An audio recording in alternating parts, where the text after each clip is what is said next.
정주행 사랑방.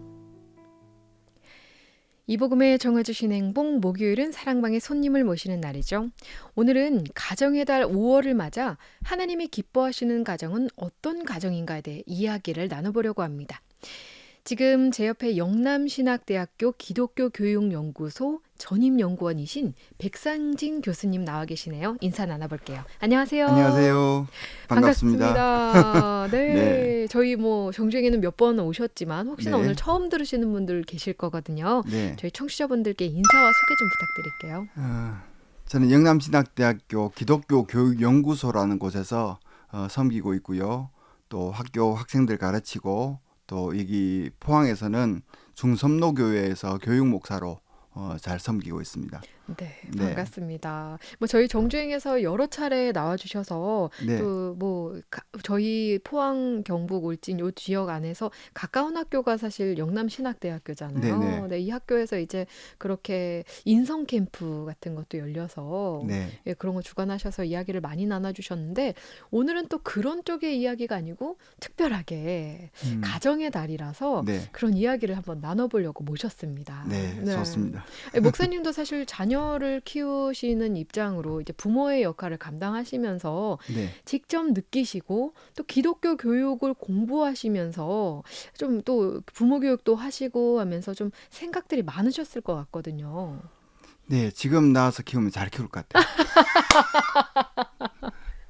어, 그쵸. 처음에는 이제 공부를 하면서 많이 회개했어요. 네, 어, 이렇게 키우면 안 되는구나. 음, 그래서 그걸 느끼고 난 후에 부모 교육이 절실하다라는 것들을 느끼고 또 음. 많이 이제 강의를 하고 있고 또 거기에 관련된 책도 쓰고 그렇게 했어요. 네. 네, 아, 근데 저는 제가 알기로는 목사님의 이제 자녀분들이 벌써 이제 20대 중후반을 달려간다고 들었거든요. 네, 중반쯤이죠, 지금. 27, 25. 예, 네. 네, 근데 저는 문득 궁금한 게요.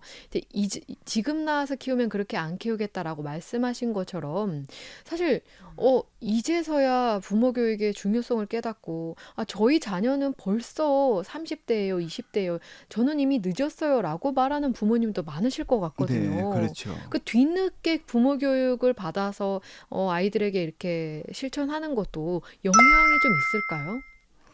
네, 아이들에게 자기 자녀들에게 못했던 것들이 내리사랑이라고 그러죠. 음. 그래서 손자, 손녀에게 그 사랑을 전하는 경우도 있고요. 아. 또 지금까지 못했던 것들을 이제 성인 된 아이들에게 그것을 이제 회개하는 그런 공동체, 음. 가정 공동체가 축복의 공동체로 바뀌는 경우도 있어요. 네. 네. 이 부모 교육이 전 세대가 다 아우르는 교육을 해야 되는 그 시기가 음. 지금인 것 같고요. 음. 그래서 노인들도 노년층에서도 이 부모 교육을 하는 경우가 있어요. 네. 오. 그래서 이제 죽음에 대한 것들, 내가 이제 죽음을 앞두고 어떻게 살아야 되는지, 자녀에게 어떻게 교육을 해야 되고, 음. 또 어떻게 살아야 된다라는 것들을 전하기 위해서 부모 교육을 하는 경우도 종종 음. 있습니다. 네. 네. 그런 거 생각해 보면 정말 한 번 부모는 영원한 부모고 한 번 그 부모님의 자녀는 또 영원한 자녀인 거잖아요. 네. 그래서 이 가족 관계 간에 있는 그런 것들에 대해서 끊임없이 우리가 좀 깨닫고 새롭게 느끼고 어떻게 하면 더 주님이 기뻐하시는 가정이 될까를 고민하는 게 우리 평생의 숙제이지 않을까라는 생각이 들어요. 그렇죠. 네. 그래서 이제 오늘 이 믿음의 가정들, 기독교적인 가정의 모습이 어떤 것인가에 대해서 이야기를 본격적으로 나눠보려고 하는데요. 네네. 일단은 우리가 요즘 있잖아요. 현대의 가정이 사실 이전의 가정과 많이 달라졌어요. 그렇죠. 그러다 많이 보니까 이 달라졌어요. 네. 달라진 가정 안에서 자란 부모님, 또 새로운 세대 안에서 자란 아이들, 이런 격차들도 많이 생기게 되거든요. 네. 이걸 알기 위해서 이제 가족들의 구조나 변화 같은 것들을 우리가 알아야 될 것 같아요. 네. 지금 산업화, 정보화 사회라고 이야기하죠. 그러다 보니까 가족의 구조가 많이 바뀌었어요. 음, 예전에는 대가족 중심의 가족이었다면 지금은 이제 핵가족이고 음, 또 이게 다양한 형태의 가족들이 생기게 되었어요. 음, 어, 특별하게는 이제 뭐 공동체 가족도 있고요. 또 다문화 가족들이 생기기도 하고 또 이혼에 대해서 이제 또 나눠진 가족들, 한부모 가족들이 음. 생기게 되기도 했죠. 음. 그리고 또 요즘은 또 이제 재혼 과정들이 꽤 많이 생겼어요. 음. 주위에도 보면 돌싱들 이런 분들이 많이 있죠. 네. 프로그램들도 많이 나오잖아요. 음. 그런 분들이 재혼해서 새롭게 가정을 꾸리는 경우도 종종 있거든요. 그런데 이렇게 된 이유들이 보면 결혼 연령이 늦어졌어요. 음. 제가 이제 조사를 해보니까 2019년도 기준으로 남자는 32.4세, 여자는 29.8세라고 음. 하거든요. 어. 근데 2021년도에 조사를 보니까 여자가 32세예요. 오. 그만큼 늦어졌어요. 어. 늦어졌는데 그러다 보니까 출산율도 낮아지고요. 그렇죠. 또 이게 그러다 보니까 이 모든 구조가 바뀌게 되고 정보화 사회로 인해서 이제 가족들이 간소화되는 부분들이 있어요. 음. 예전처럼 그냥 가정에서 모든 걸 다 이루어내는 그런 가정이 아니고 음. 가정에서 하는 것보다는 정보로 모든 음. 걸 소통하는 그런 관계로 이어지다 보니까 가족의 필요성이 많이 축소됐다고 볼 수 있죠. 그래서 네. 이제 새로운 가족들이 등장하게 되고 그러면서 그 안에서 이루어지는 것들이 구조가 조금씩 바뀌게 되었다라고 음. 볼 수 있어요. 네. 네. 그리고 이렇게 변화된 것을 보면은 사실 그래요. 자녀들의 입장에서는 부모님들은 부모님들이 살아왔던 그런 가정의 형태나 모양이나 이런 틀 안에서 생각하고 말하지만 세대가 정말 빠르게 바뀌잖아요. 네. 그러다 보니까 그 세대 안에서 자라난 아이들은 부모님과 생각하는 기본 가치관 자체가 좀 다른 경우들이 많을 것 같아요. 이 네. 가족들의 뭐 그 말씀하신 것처럼 가족들의 겉모습, 형태나 이런 것만 변한 게 아니라 이런 가치관들도 많이 변했을 것 같은데 어떤가요? 예전에는 가장 중심이었어요. 가장 음. 중심이다 보니까 가부장적이고 또 권위적인 부분들이 음. 많이 있었거든요. 네. 그러다 보니까 모든 게 부모님에게만 맞춰진 가치관, 가정의 가치관이었어요. 음. 그러다 보니까 그렇게 되면 결국은 평등보다는 수직의 음. 관계로 이어지게 되고 부모와 자식 간의 관계도 어떻게 보면 갑을 관계처럼 사회와 별 다를 바 없는 모습으로 그렇게 가치관이 형성되어 있었거든요. 음. 그러다 보니까 아이들이 갑갑함을 느끼게 되고 그런 것들이 좀 있었는데 요즘은 그렇지 않아요. 산업화 또 정부화 사회라고 이야기했잖아요.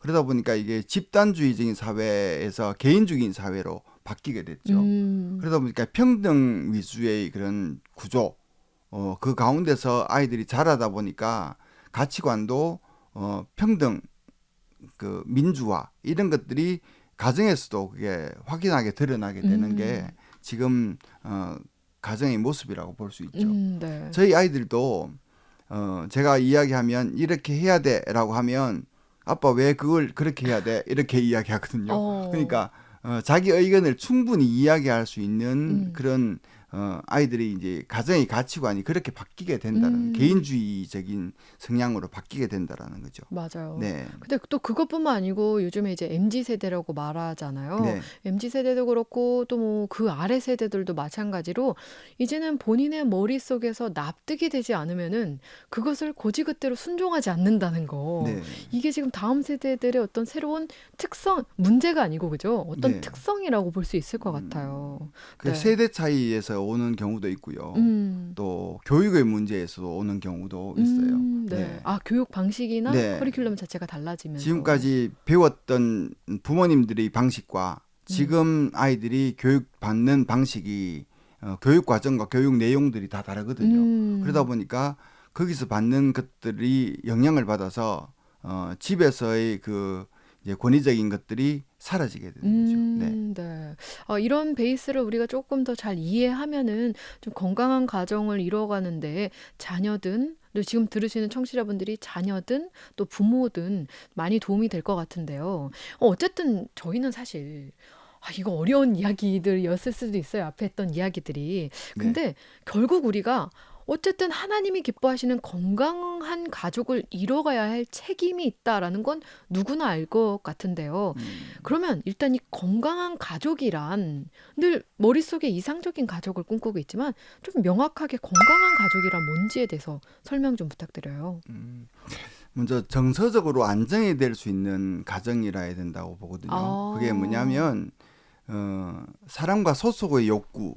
음, 우리는 욕구들을 채울 수 있는 게 가장 좋은 장소가 가정이라고 볼 수 있어요. 음, 그래서 가정에서 사랑과 소속의 욕구 그리고 힘과 성취의 욕구들이 거기서 회복되고 또 얻을 수 있는 그런 공간이 돼야 된다. 그래야 음, 가정이 건강한 가정이 될 수 있다라는 생각을 하고요. 그리고 가, 가정에서 가족들이 뭘 원하고 어떤 것들이 그 요구가 충족돼야 되는지를 서로가 인정해 주는 것, 신뢰하는 것. 그게 음, 가장 중요한 포인트라고 봐요. 음, 그런 것들이 되지 않으면 서로가 신뢰하지 않고 또 서로 가족의 안녕을 빌어주지 않는 가정이라면 그는 지금 법적 소송이 걸려 있는 가정들 음, 있잖아요. 그런 건 신뢰가 없고 서로의 격려해 주는 가정들이 안 되고 또 가족 간에서도 정서적인 안정이 되지 않기 때문에 음. 그런 문제들이 발생하게 되거든요. 네. 네. 어쨌든 우리가 정말 하나님의 사랑으로 하나 되는 가정이 되는 게, 이 어쨌든 건강한 가족의 모습이겠다라고 네. 얘기를 해주셨어요. 자, 그러면 사실 하나님의 사랑이 가득한 가정, 또 그런 욕구들이 채워지는 가정이 항상 이루어지면 좋겠지만, 네. 사실 최근에 좀 자녀를 키우는 부모님들이 좀 어린 자녀를 키우는 부모님들의 이야기로 맞춰질 수도 있겠는데요. 보통 맞벌이인 경우가 대부분이거든요. 그렇죠. 좀 성인이 된 자녀들도 부모님과 대화하고 소통하면서 아직까지도 교육이 필요한, 그 청년의 때에 필요한 교육이 필요할 수도 있는데, 부모님들이 워낙 바쁘다 보니까 어렵거든요. 이런 음. 맞벌이 상황에서는 어떻게 이 자녀를 양육하는 게 건강한 걸까요? 음. 음, 부부가 서로의 그 능력, 그 한계 이런 것들 있죠. 음, 내가 할 수 있는 범위 그리고 내 시간이나 또 내 직장의 여건이나 이런 것들을 다 따져서 서로가 능력을 체크할 필요가 있다라고 봐요. 아, 그게 네, 본인이 할 수 있는 영역 네네. 자체를, 그게 정확하게 인정이 돼야지 음, 서로가 인정이 되면 그걸 서로 양보하기도 하고 배려하기도 하고 또 협력하기도 하고 그런 부분들이 생기게 되거든요. 그러면 음, 이제 역할 교환이 충분히 이루어질 수 있게 되겠죠. 음, 그러면 이제 가정의 역할들이 정체감들이 이제 형성이 돼요. 음, 내가 뭘 해야 되는지라는 것들이 형성이 되게 되면 충분히 그런 것들을 감안할 수 있고요. 어, 그리고 합리적인 시간 관리가 필요해요. 음, 나는 퇴근이 몇 시니까 몇 시부터 몇 시까지는 당신이 해주고 또 몇 시부터 몇 시까지는 내가 돕겠다. 음, 라는 것들이 좀 필요하겠죠. 그런데 대부분 남자들 같은 경우는 어, 일방적인 요구가 음, 많거든요. 음, 그리고 여자들은 가사를 해야 되고 육아를 해야 된다라는 그런 구시대적인 생각들 때문에 이런 것들이 되지 않을 때가 있어요. 음, 합리적인 시간 관리가 되지 않을 때가 종종 있고요. 그리고 양육 참여하는 아빠들이 비중이 요즘 많이 늘었어요. 음, 많이 늘었는데 그런 것들을 조금 이렇게 조절해 나가는 것들이 좀 지혜롭게 조절해 나가는 게 음, 필요할 것 같고요. 문제는 각 가정마다 저도 상담을 많이 해보면 엄마들의 일관적이지 않는 양육 행동 있죠. 네, 기분 좋을 때는 이렇게 하고 기분 나쁠 때는 이렇게 하고 또 피곤하면 이럴 때는 또 언어가 달라지고 음, 행동이 달라지는 그런 것들 때문에 이 가정에 문제가 생기거든요. 음, 아이들에게 그게 고스란히 그 감정이 전달되기도 하고 또 남편하고 싸우기도 하고 음, 서로가 또 그렇게 되는 것 같아요. 그러니까 효율적인 부모가 되기 위해서는 시간도 또 능력도 모든 것들 다 이래 표를 만들어서 음, 분담하고 조절을 하고 역할 교환을 하고 이런 것들을 좀 하면 융통성 음, 있게 해 나가는 게 맞벌이 부부들이 해야 될 일이 아닌가라는 생각을 해요. 네. 네, 말씀하신 것들 한번 찬찬히 들어보니까 저는 문득 그런 생각이 들어요. 과거에는 남자는 이런 걸 잘하니까 이런 걸 하고, 여자는 이런 걸 잘하니까 이런 걸 하고 그랬는데, 그 음, 각 부부마다 잘하는 것들이 있거든요. 네, 어떤 집은, 어떤 가정은 남편이 청소를 잘하는 가정이 음, 있고, 음, 또 음, 어떤 집은 아내가 또 뭐 다른 남편이 할 만한 뭐 전구 끼우기나 뭐 이런 걸 잘하는 음, 아내들도 있는 것처럼 네, 자녀를 양육하는데도 정말 필요하고 잘하는 역할들이 있는데 그걸 지혜롭게 서로 대화를 통해서 맞춰가는 거. 네, 그렇게 하면 서로 좀 에너지 소모가 좀 덜할 것 같아요. 네. 저희 집도 집사람은 바닥 청소를 잘해요. 저는 그 탁자 위에나 이런 데 있는 것들을 깨끗하게 정리를 하는 편이에요. 그래서 네. 저는 위에 있는 거 정리하면서 바닥에 내려놓으면 밑에 음. 정리를 싹 하거든요. 그러면 오, 순식간에 아래위로 다 정리가 되는 오, 완벽한, 효율성 있게 예, 음, 지금 6년을 살았는데요. 어, 그래서 살다 보니까 네. 이제 어떤 게 좋은 건지 음, 또 어떻게 맞춰가는 게 맞는 건지 그런 음. 것들을 잘 이렇게 융통성 있게 조절해 갈 수 있는 것 같아요. 네. 네, 사실 이게 별거 아닌 것 같은데요. 그런 사사로운 문제 때문에 가정의 뭐, 평화가 깨지는 경우들도 종종 네, 있거든요. 네, 그래서 이 소소한 부분부터 부부가 대화를 잘 나눠서 작은 것부터 시작해서 큰 일까지 업무 분담을 잘하는 것이 이 맞벌이 부부들의 성공적인 육아가 될 수 네, 네, 있겠다 말씀해 주셨습니다. 귀한 팁 감사를 드립니다. 네, 그런데 사실 아까 말씀을 잠깐 하셨지만 뭐 사회가 변하면서 뭐 국가 인구 정책도 그렇고 국제 교류 상황에 따라서 다문화 가족들도 더 네, 늘어났어요. 네. 그리고 가정의 형태들이 많이 바뀌게 됐는데 이 다문화 가족 같은 경우는 저희가 이 자녀를 어린 자녀 특히 어린 자녀들을 양육할 때 우리가 어떻게 생각하고 대처하고 교육해야 될까요? 다문화 가정들이 지금 그 저희 교회도 있고 여러 지역에 이제 뿐만 아니라 이 포항 지역에도 꽤 많이 분포되어 있어요. 음. 외국처럼 느껴지는 도시도 있어요. 맞아요. 네, 그 정도로 많이 지금 분포되어 있는데요. 아직까지도 외국인에 대한 사회적 편견들이 음. 있고요. 또 그들과의 문화적인 차이 이런 것들 때문에 갈등이 생기는 경우가 음. 있습니다. 그리고 제일 문제는 언어적인 문제. 우리는 사실 해외 여행을 할 때 기본적으로 영어를 하고 가는 게 맞죠. 음. 근데 그들은 한국에 올 때 한국어를 많이 그 습득하고 오지 않거든요. 그렇죠. 그냥 이렇게 오는 경우가 많다 보니까 언어적인 문제들이 가장 음. 많고요. 그리고 문화적인 차이 때문에 보건적인 부분들, 의료적인 부분들이 우리나라 민간요법이 있듯이 그들이 민간요법들이 있어요. 그렇기 때문에 출산 방식도 다르고요. 음. 또 병원에 가야 된다는 그런 의식조차 없는 경우도 있어요. 음. 그리고 이제 내가 어느 나라의 이제 사람이 됐는지 그런 정체성도 무분별하고 어. 그런 것들이 이제 사회적인 문제로 음. 발생하죠.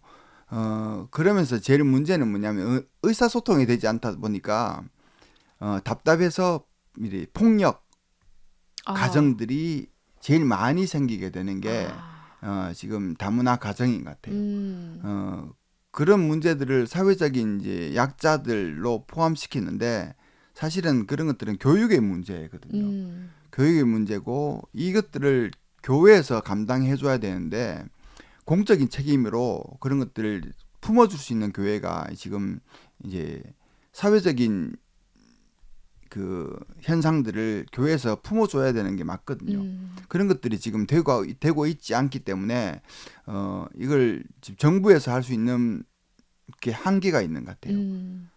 그래서 이게 다문화 가정의 문제가 조금 더 많이 발생하는 것 같고 이제는 조금 음, 체계적인 교육 음. 그리고 체계적인 훈련들 그리고 체험들이 좀 필요하지 않겠나라는 음. 생각을 해요. 네. 그걸 교회에서 감당해야 된다. 라는 생각을 해요, 저는. 맞아요. 네. 이렇게 좀 열린 시각을 가지고 다문화를 가족들을 바라보고 또 사회적 약자를 우리가 배려하고 하나님의 사랑으로 품어주는 게 또 필요합니다.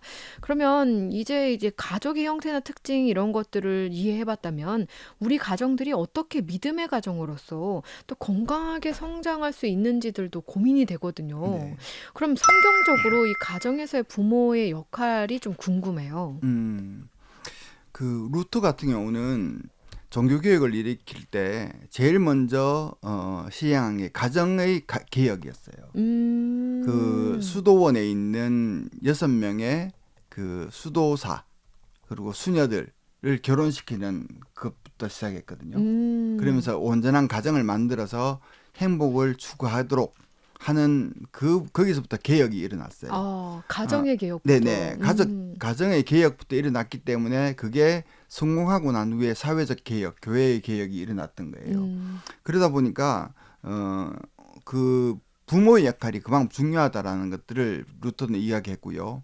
그래서 일차적인 책임이 부모에게 있다는 것들을 우리가 충분히 알고 그 책임을 감당해야 된다는 생각을 해요. 그리고 부모에게만 있으면 키우는데 이제 부모가 종교적인 성향이 없으면 종교인이 아니면 음, 그게 불가능할 수도 있거든요. 그러니까 종교적인 이제 권위들을 부여할 수 있는 종교 행위 이런 종교 생활 이런 것들이 좀 필요하겠죠. 그래서 음, 그런 것들을 통해서 아이들에게 어떻게 살아야 되는지 믿음의 가정이 어떻게 살아야 되고 어떤 건강한 가정을 만들어야 되는지를 음, 조금 알아가도록 해야 될 것 같고요. 네.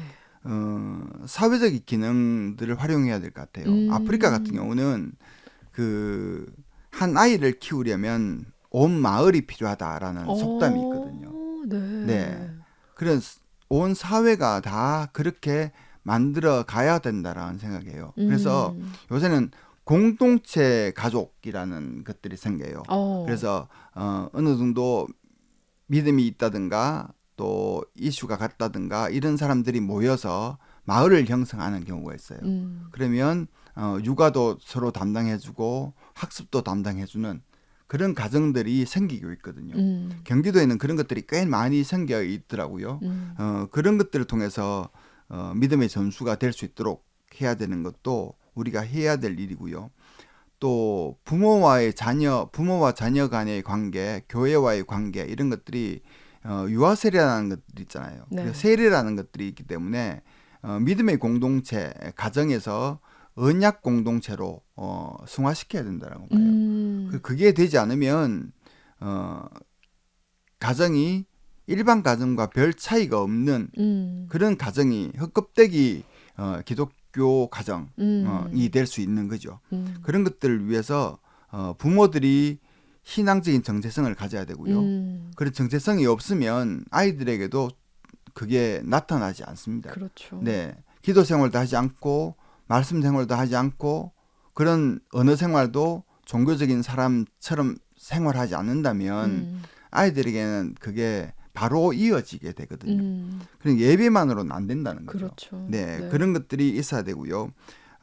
저는 우리 아이들에게 양심적인 신앙생활에 대한 것들을 되게 강조해요. 네, 음, 떨어져 있다 보니까 양심적으로 네가 신앙인으로서의 정체성을 가지고 어떻게 행동해야 되는지 음, 그걸 분명하게 음, 해라라는 것들을 교육하고 있는데 아이들도 마찬가지인 것 같아요. 하나님의 선물이기 때문에 하나님 선물을 우리가 관리하는 입장에서 부모들이 어떻게 해야 되는지 그런 것들을 분명한 정체성을 가지고 또 계획을 가지고 목표를 가지고 음. 자녀를 양육한다면 분명 믿음의 가정은 충분히 이루어지리라 생각됩니다. 네, 일단은 이런 것들에 대해서 우리가 알고 관심을 가지고 또 노력해야 된다는 네, 거. 네, 정말 중요한 포인트인 것 같아요. 자, 그러면 이렇게 우리가 생각한 이상으로 가정의 면면들을 돌아보게 되는 시간을 가지고 있는데요. 근데 사실 이런 이야기를 들으면 방금 말씀드린 것처럼, 실천해야지, 노력해야지 하다가도 음, 현실 앞에서는, 네, 야! 일단 화가 나서 야! 하고 소리치게 되는 경우도 사실 많거든요. 네네. 그래서 저희에게 필요한 건 가정은 곧 삶이니까 실제적으로 우리가 실천할 수 있는 방안들을 조금 더 구체적으로 제시해 주시면 너무 좋을 것 같아요. 가톨릭 신학자죠. 가톨릭의 이제 교육 철학자인데요. 토마스 구름이라는 사람이 있거든요. 그 사람이 이제 5가지 영역으로 가정이 이래야 된다라는 것들을 오, 전략들을 이야기했어요. 오, 전략들을 이야기했는데 간단하게 소개하면 환영 공동체로서의 가정. 그래서 이제 가정이 따뜻해야 되고요. 포용적이어야 되고 개방적이어야 된다라는 거예요. 음, 그래서 그곳에 오면 화해가 있고 사랑이 있고 또 그곳에서 소통이 있고 음, 그런 것들이 이루어지고 오면 누구나 환영받을 수 있는 가정을 음, 만들어야 된다라는 음, 거고요. 그리고 정거의 공동체로서 가정. 그러면 뭐냐면 집안 분위기가 그리스도의 가치로 가득 차야 된다라는 거예요. 음, 그게 이루어지지 않으면 교회를 다니지만 종교인이 될 수밖에 없고요. 어, 그 가운데서 아이들에게 전수되는 부분이 없다라고 이야기해요. 그러니까 환경도 그렇고 또 언어도 그렇고 공간의 분위기도 그렇고 이런 음, 모든 것들을 우리 교회 집에 가면 뭐가 있죠? 십자가가 있고 또 뭐 교회에서 준 말씀 구절 같은 게 붙여져 있는 음, 것처럼 그런 분위기들이 연출되어 있어야 된다라는 가치관을 음, 만들어내는 그런 가정이 돼야 된다라는 어, 거고요. 그리고 전례의 공동체 이건 뭐냐면 기도나 신앙생활이 잘 이어질 수 있도록 그 가정 분위기를 만들어야 된다라는 거예요. 음, 어, 목사님 혹시 가정 예배 드리십니까? 네. 네. 가정 예배를 드리지 않는 교인이 95%로 갑니다. 오, 놀랍지 않습니까? 그러게요. 그러면서 기독교 가정이라고 이야기하는 경우가 많다라는 거죠. 음, 집안에 종교적인 상징물, 아까 말했던 종교적 상징물도 있어야 되지만 그 가정만의 고유한 어, 전례 있어야 된다. 네. 저희들은 명절만 되면 제가 목사하고 또 아버지가 장로님이고 이러다 보니까 성찬식을 해요. 네, 가정 네, 안에서요. 가정에서 성찬식을 하는데 그게 너무너무 은혜롭고 좋거든요. 그거는 음, 우리 가정만의 독특한 전례죠. 그런 음, 것들이 있듯이 집에 오면 제일 먼저 우리가 모여서 해야 될 일들 음, 이런 것들도 규칙을 정하는 것도 중요한 것 같고요. 음, 그리고 어, 봉사하는 공동체 가정이 되면 좋겠어요. 음, 어, 뭐 가족별로 뭐 공적인 자리에서 이제 공식적인 자리 이런 데서 서로가 봉사한다는 생각을 가지고 조금 실천했으면 좋겠고요. 음, 가정에서. 그리고 우리 아이들이지만 아이들도 의견을 공적인 자리에서 충분히 나눌 수 있도록 의사소통이 될 수 있도록 해주는 것. 음, 그게 제일 중요한 것 같아요. 어, 저는 어릴 때부터 아이들에게 이렇게 의견을 물었어요. 음, 물으면 그게 가장 좋다고 생각하면 늘 반영을 해줬거든요. 음, 그런 것들이 지금도 아이들이 자기 의견들을 충분히 낼 수 있는 그런 어, 기회가 네. 만들어진 것 같고요. 밑바탕이 네네. 만들어졌겠네요. 그리고 중요한 게 우리 주기도문에서 우리가 우리에게 잘못한 사람을 용서하여 준 것 같이라는 말이 있죠. 네. 그게 뭐냐면 우리가 그 헬라 용어를 보면 그 우리가 용서라는 단어가 좀 다르게 번역돼 있어요. 음, 다르게 돼 있어요. 사용된 언어가 다른데 이게 뭐냐면 빚진 자를 탕감해주는 음, 네, 네. 탕감해 주는 것처럼 하나님께서 우리를 탕감해 주십시오라는 이야기라고 우리 목사님에게 들었는데요. 음, 어, 가정에선 용서가 있어야 되고 화해가 있어야 된다라고 생각해요. 음, 그게 집에 왔는데도 그게 용서가 없고 화해가 없으면 아, 가정은 그 지옥이죠. 그렇죠. 네. 아까 처음에 이야기했던 것처럼 환영 공동체가 되려면 이런 것들이 먼저 있어야 된다라는 음, 생각이 들어요. 그리고 마지막으로 이제 말씀과 이제 말씀 공동체가 돼야 되는데 기도만 있어야 되는 게 아니고요. 말씀을 나누고 말씀을 읽는 것, 또 음, 말씀을 나누는 것들도 중요해요. 음, 그게 믿음의 전수를 하기 위해서는 저는 아침마다 이제 집사람이 요즘 하는데 우리 아이들이 카톡으로 단체 카톡 있잖아요. 네. 가정마다 단체 카톡에서 말씀을 나누고 또 거기에 아멘도 달고 또 자기 의견도 나누고 그렇게 하는 일을 매일 하거든요. 음, 네, 주일 되면 이제 자기가 받았던 말씀들을 가지고 나누기도 하고요. 음, 그런 것들이 있다 보니까 이 아이들이 어떻게 지금 자라고 있고 어떤 말씀을 가지고 또 생활하고 있고 이런 음, 것들이 충분히 느껴지니까 안심이 그렇죠. 되는 거예요. 서로가 맞아요. 신뢰가 되게 되는 거죠. 음. 그런 가정을 이루어야지 건강한 가정이 될 수 있다라는 생각을 해요. 네. 네, 사실 이 경상도 이게 지역 그런 느낌이랄까요? 그래서 쑥스러워서 네, 막 반문나 요즘에 뭐 그렇게는 안 하지만 네, 그런 문화들이 있기 때문에 어떤 면에선 자연스럽게 대화할 수 있는 장이 이 가정 예배를 통해서 또 많이 쑥스러우신 분들 이런 방법도 좋은 것 같아요. 네, 카카오톡으로 이렇게 네, 같이 채팅을 나누면서 하는 것도 너무 좋은 방법이고 어쨌든 그렇게 우리의 서로의 신앙을 확인해 볼 수 있는 거 그러므로 함께 성장하는 건강한 가정이 될 수 있다. 네, 너무 좋은 방법들 알려주셔서 네, 감사합니다. 네. 네, 그럼 마지막으로 이 땅의 부모님들에게 한 말씀과 또 말씀해 주시면서 들려주고 싶은, 권하고 싶은 찬양 한 곡 부탁드려요. 음, 어, 저는 가정 어, 아까 처음에 제가 이야기했듯이 지금 낳아서 키우면 잘 하겠다. 후회하지 마시고요. 어, 지금 내가 받은 은혜, 내가 받은 사랑, 내가 또 우리 아이들에게 어떤 것을 전수해야 되는지 목표와 목적을 가지고 가정에서의 자기 역할을 감당한다면 분명 그 안에서 어, 하나님의 은혜가 있고 또 원총이 넘치는 가정으로 만들어 낼 수 있으리라 생각됩니다. 음, 부모님들 충분히 지금까지 고생하셨고 또 우리 아이들 키우는데 힘드시는 거 다 압니다. 알지만 음, 그럴 때 우리가 해야 될 일이 뭘까요? 기도잖아요.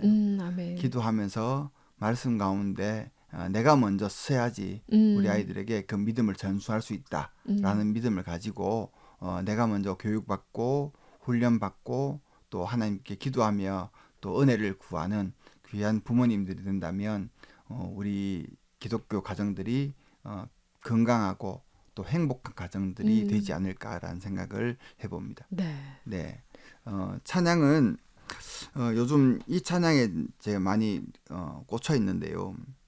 오늘 이곳에 계신 성령님, 네, 어, 음, 나보다 앞서지 않고 음, 하나님이 원하시는 대로 우리가 걸어가는 가정들이 되면 좋겠습니다.